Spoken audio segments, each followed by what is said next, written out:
Today we will continue with the shear stress in beams and we will be discussing about the shear stress distribution of I section and T section. The speciality of this I section and T section is that the geometry is having an abrupt change. So how the shear stress is going to change based upon this variation is the point of discussion in today's class, and I hope you all remember about the distribution of shear stress in a rectangular cross section, and we have concluded that it is of parabolic in nature. Now we will move forward and see how the distribution is going to happen for a I section. And for your understanding, the top portion of this I section is called as the flange, and this is the web, this portion. And let us name this as 120 and this is 10. This can be called as 160, and the thickness is also 10. Everything is 10, or F can be called as 120 into 10 and web can be called as 160 into 10. Sometimes they can ask you the question like this, and you should be able to mark the corresponding dimension into the figure. Now we have to start. We have to draw the distribution for using the equation F A y bar divided by I into B, and we can conclude that, or we have learned that F and I are constant, they are not going to change, and we have obtained the value of F from the shear force diagram, and we have obtained the value of I using the cross section. Now the terms that is going to change or vary is A, y bar and B. We know that A and y bar is purely depends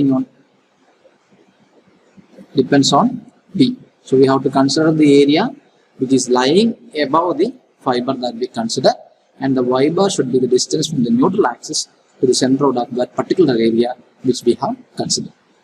So this is what we are going to do right now. So I'm going to rub this because we need some space, and what I will do is I will name some fibers. So what I'm going to do is I am going to name the first fiber as AA. AA is the top fiber of the flange. The second fiber we will discuss is BB, which is the bottom fiber of the flange. And the third fiber I am going to discuss is the top fiber of the web. So don't get confused. These are the three main fiber we have to discuss on. The first fiber is the top fiber of the web, top fiber of the flange, AA. BB is the bottom fiber of the flange, and CC is the top fiber of the web. And finally we have the neutral axis here. This is the neutral axis. Neutral axis. Now let us see what happens. AA, we are taking the fiber A. So this is the fiber A, and there is no area lying above the fiber A, or there is no area that resists the shear deformation on the surface of the I section. So what we can say here, since area equal to 0, we can conclude that tau is equal to 0 here. Now let us move to the fiber BB. So if you consider the fiber BB, this fiber, if you consider this fiber full length, what happens?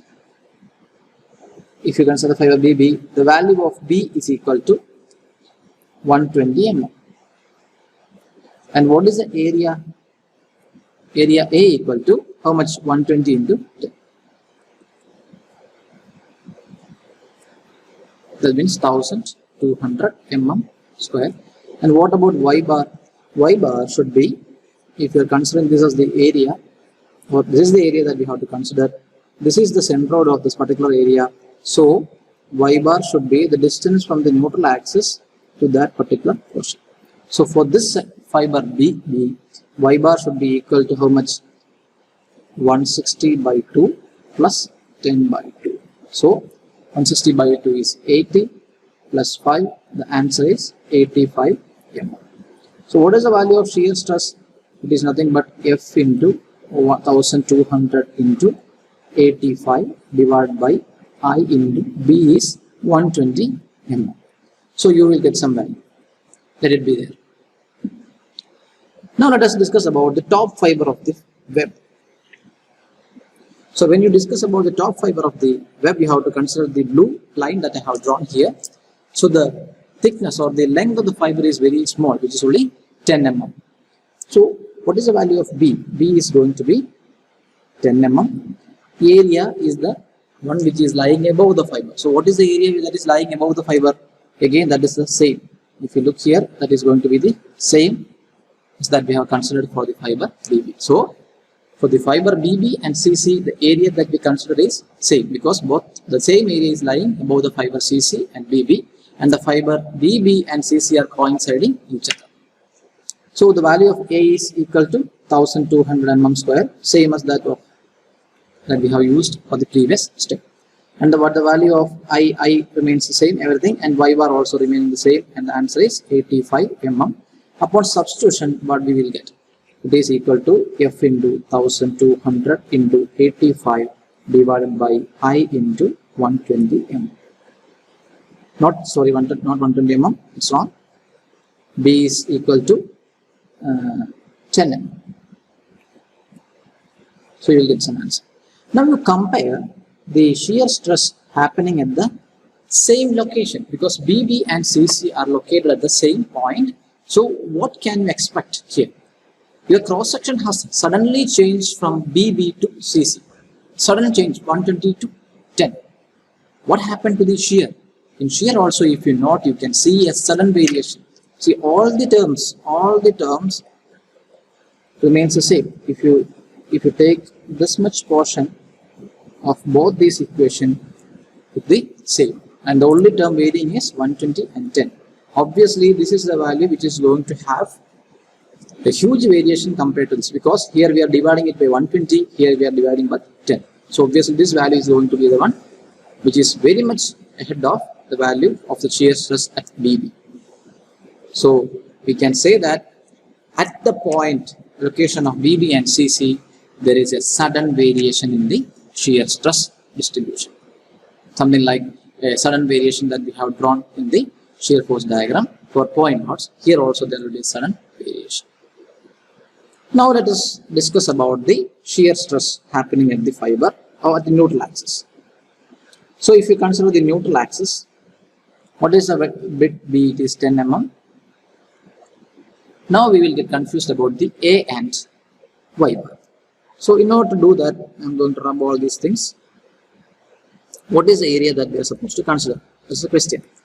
So above this fiber, we have to take up this much area. This is the area that is opposing the shear, and this is the area that we have to consider. I think I will highlight that once again, like this. So I will do one thing. I will name this area as A1, this area as A2. That is area A1 and A2. Now what is the total area A? A is nothing but A1 plus A2. To calculate this area, A1 is equal to how much? 80 into 10. What is A2? A2 is 120 into 10. Fine. If you add these together, you will get the value of A1 plus A2. That is the total area. Now what is Y bar? Y bar should be the distance from the neutral axis to the centroid of A1 plus A2. That means centroid of the shaded portion that resembles a T section. So you have to find out the centroid, where the centroid of T section lies here. Y bar is equal to A1 Y1 plus A2 Y2 divided by A1 plus A2. And the easiest part is that before you calculate, kindly substitute all these equations in our basic shear stress equation, how it is going to look like. So tau, right out here, tau is equal to F divided by I into B. That's okay. Now what is area? A1 plus A2. What is Y bar? A1 plus, is going to be A1 Y1 plus A2 Y2 divided by A1 plus A2, and these two will get cancelled out. Finally, what you will get? F by I into B into A1 Y1 plus A2 Y2. This is what you are going to get. Okay. So this is the answer. So there is no need to calculate the y bar. Instead, you can use this particular equation to find out the shear stress in the neutral axis. So what is going to be the value of A1 and A2 you found, and this is going to be the value of y1, and this is the value of y2. So what is the value of y1? Y1 is going to be, this much length is 80, so it is going to be 40 mm, and y2 is nothing but 85. No change. So you have calculated the value of y1, y2, substitute over here, you will get the value of shear stress in the neutral axis, and that is going to be the maximum value. Okay, so upon concluding, what we can say, at the fiber AA you have 0, at BB you have some value. At that particular location, again when we consider the value of CC, there will be sudden variation, and we can expect to have a maximum value of shear stress at the neutral axis. And since the geometry is symmetrical, the same behavior will be mirrored to the other side. Okay, so how can we represent all these things in the, I will write everything in a short manner. At AA it is 0, at BB you have some F divided by I into 1200 into 85 divided by 120. At CC you have F divided by I into 1200 into 85 divided by 10. Now at NA you have F divided by I into A1 y1 plus A2 y2 divided by B. Now how will we draw the distribution? That's the question. So these are the lines that we are going to consider to draw the shear force diagram, shear stress distribution. So let's see how it is going to change, and let us take a reference line. So based on our calculation, this value was 0, and at BB you have some value. This is tau BB, and suddenly it has changed to tau CC, and the value, this value is going to be much ahead of tau BB. So it is going to come somewhere here. This is going to be tau CC, and finally you have some tau at the neutral axis. Obviously that is the maximum value you are going to get in this section. So same thing is going to repeat here. This is going to be the next fiber, and this is going to be the one, and finally 0. So what is the variation? Rectangular sections have a parabolic variation like this. Hidden here you can have a sudden variation, and finally it is going to change like this. So this is a symmetric variation. If you are not getting that symmetric variation, I will something like this. This is how the distribution is going to look like. So at the neutral axis you have the maximum value, and at the surfaces you have minimum value, and wherever there is a sudden variation in the geometry, there you can expect a sudden jump like this. This is the stress distribution of I section. And if we look at the stress distribution of a T section using the same methodology, we can say that it's very simple. This is going to be neutral axis. So here you have 0, here you have one value. From here you can expect a sudden jump, and you will get a maximum value of the shear force at the neutral axis, and at this point it is going to be 0. The variation is parabolic. There will be a sudden jump, and you can expect to have a maximum value at the neutral axis, because it is the neutral axis. Here also you can consider the fiber AA, BB, and the CC. So this is how the variation of the shear force is going to look like. So keeping this in mind, you try for different sections like a square. If you have a square placed like this, what is the variation? If you have a triangular section, how the variation is going to look like. So this can be easily predicted. So this is how the calculation needs to be done, and this is how you have to understand the shear stress distribution of I section as well as the T section. So kindly go through and keep in touch. Thank you.